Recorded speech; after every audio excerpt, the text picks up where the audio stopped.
ఆ కంపెనీలతో central government తో మాట్లాడి మేము వ్యాగిళ్లలో రైళ్లలో దూరిచ్చేది అన్ని గోదాములలో నింపేది 6 నెలల ముందే ఎరువుల బత్తాలు. ఇప్పుడు ఎరువుల బత్తాలు నింపేందుకు శాతగాక డబ్బులు తీసుకుపోయి రాహుల్ గాంధీకి ఇస్తాడు మూటలు కొట్టి. నీకు సిగ్గున్నది.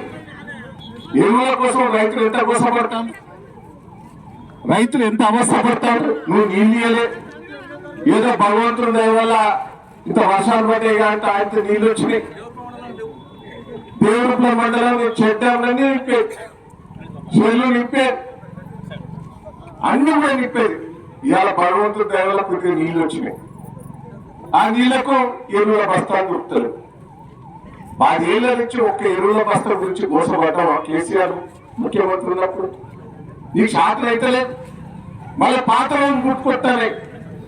10 ఏళ్ల కింద మనకు గుర్తుండదో లేదో మోటార్లు కాలిపోయేది, స్టార్టర్లు కాలిపోయేది, ట్రాన్స్ఫార్మర్లు కాలిపోయేది.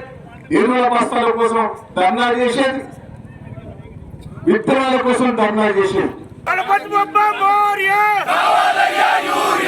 జై జవాన్.